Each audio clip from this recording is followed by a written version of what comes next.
Side of the cell. Tonight we're going to look at Atlanta's most craziest jail. This supposedly is one of the worst jails in the country. So we're going to dive into it, take a look at it.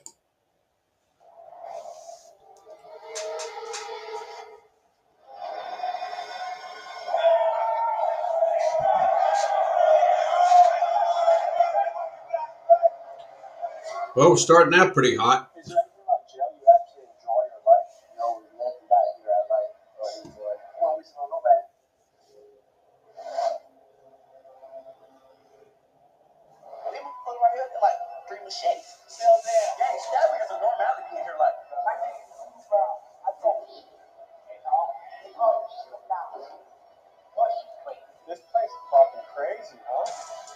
If you just look at these guys, there's a lot of guys you can already tell have mental health issues. County Jail, and it's one of the wildest jails in Georgia. Stabbings happen here almost daily. The guards are staffed at less than half capacity. Rival gang members are crammed together, and anyone not in the gang is at a serious risk of being extorted or shamed. The food here is terrible. The inmates are not allowed to exercise, and you are never allowed outside for fresh air during your entire stay here, which could be years. And these are just a few of the problems you're going to hear about in this episode. But today, thanks to the newly instated Sheriff Allen, a man who believes in transparency and is determined to fix this jail, we were granted full access. I worked in a prison for 26 and a half years. I've never seen a condition like this in our prison. Tried to keep it clean, tried to have order, tried to enforce most of the rules. And as you can see in this, just by the opening, none of that stuff is being followed in this jail. Access to the inmates. From the men's jail visiting the staffers unit, the murderers pod, and the good behavior dorm, join us as we get unprecedented access inside one of the scariest places we've ever been, and we explore the questions of fairness, incarceration, and the deeper systematic issues that are playing out in jails all across the country. Let's get to it.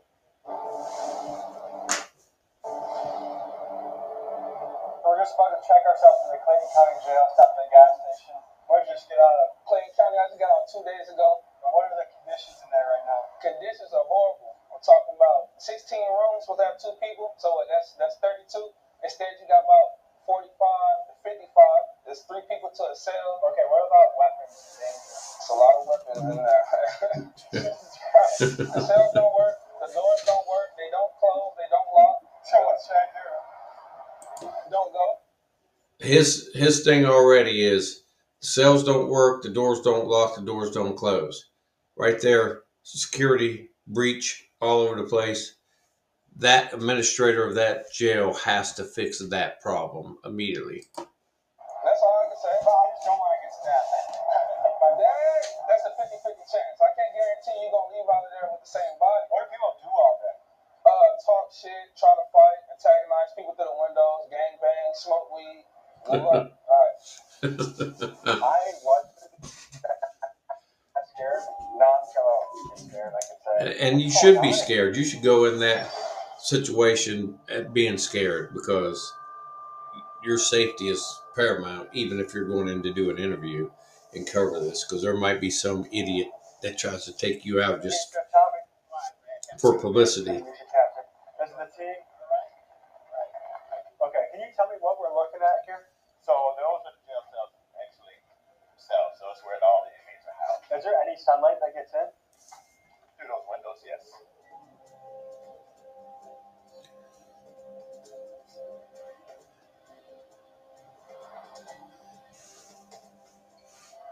It's tea green. So yeah, so the sheriff. So you have the sheriff, which is the number 1. He's number 2. Okay. That's the easiest way to remember that tea green. Would you recommend staying overnight in the murder unit? Like, would I be safe? Yes.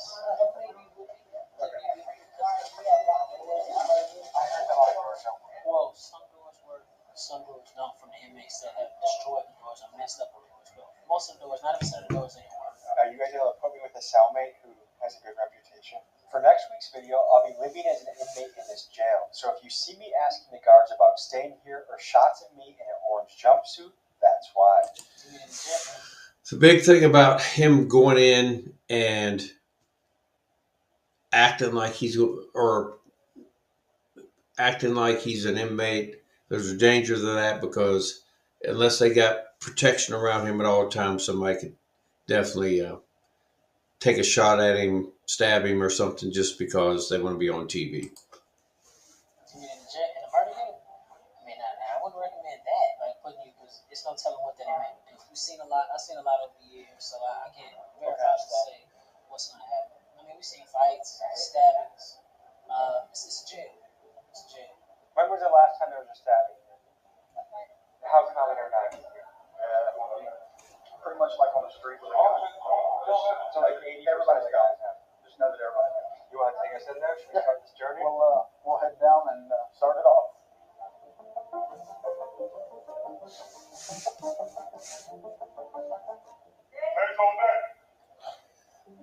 Yeah, so you saw the doors from the outside that are our bucking chutes for our violent inmates. So they'll come in and they'll be brought in straight through that door with this door secure. What is your first impression of the smell? Smells like a dog. This is very light. This smell isn't bad in here.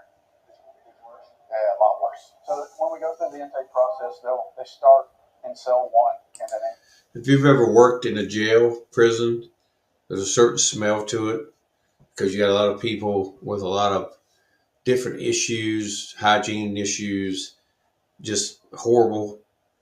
He said that smell, but it wasn't as bad, or there's a worse smell. Once you've ever been in that environment, you know what he's talking about. move their way around until they're completely booked in. Okay. They got a non-compliant inmate. Okay, y'all want to go with them? It's a non-compliant. They said that they have weapons. They have metal objects. So we just gonna go out there and see what's going on. Does this happen on a daily basis, Yes. weekly basis? Yes. My name is Quill Strickland, a sergeant for the Lake County Sheriff's Office. How long have you been doing this? I've been here for 3 years. I've been a sergeant for 2 years. How do you describe your job? So I His rank tells you something already. If he's a sergeant and he's only been there 3 years, that means that there's not many people, candidates, and they're just elevating people into positions because they have to. Because you have to have sergeants to run certain things. You have to have different ranks, do different things. For a person to be employed for 3 years and already a sergeant, that tells you a lot. have one of the hardest positions, but I can handle it, And what made you decide to do this job? My whole family is in law enforcement, so I felt like that's something I always wanted to do. People always see me growing up and said I was going to be always in jail or something like that, so I chose to change my life. We are about to enter the Stabbers Unit, where every inmate housed here has stabbed someone during their stay at Clayton County Jail. This is arguably the most dangerous role in the entire facility. A lot of facilities call that the behavior unit. The behavior unit, a lot of times, is where you get people with bad behaviors acting out. You put them in one contained place so that you can contain the threat in one area. And that's apparently what they're doing here. Get on the wall!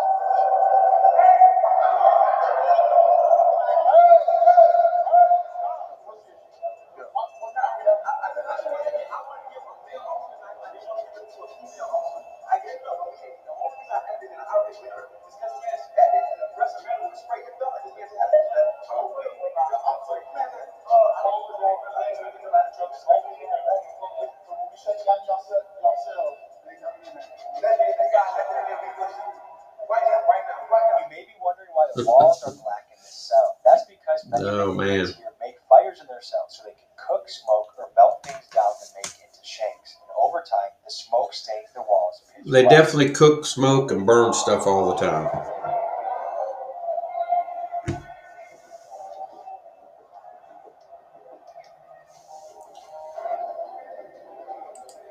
As we go through and look at these, it's going to be a series, part 1, 2, 3, however long it takes to break this down.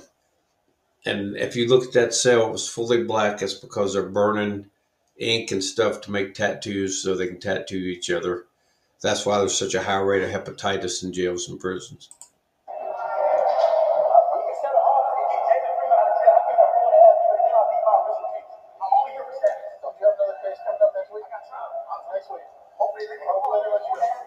Like Clayton County, many jails around the country have started to feel more like prisons because, as you've heard, some inmates spend years here before ever being sentenced. And that's not how it's supposed to work. Jails are meant for short-term stays, usually for a few days to a few months while someone awaits trial or sentencing. And for context, the speed... And this is where we're going to end it at the speedy trial concept. Whenever you're arrested and you're waiting for your hearing to go to court, go to trial, the Speedy Trial Act of 1974 says you're supposed to do that within about 70 days. There are people that are going to jail, that are in jail for 1, 2, 3 years before they ever go to trial. And that's the burden of the judicial system, and that's where it has broken down to a complete collapse. So in the next video we do, we're going to go dig further into that, and we're going to see how that affects people, and how that contributes to the overcrowding and the quagmire, which is jail and prisons in the United States. If you like this video, like, share, and subscribe. I appreciate all the subscribers. Just share it and put it out there so we can make this channel grow. And always remember, stay on the other side.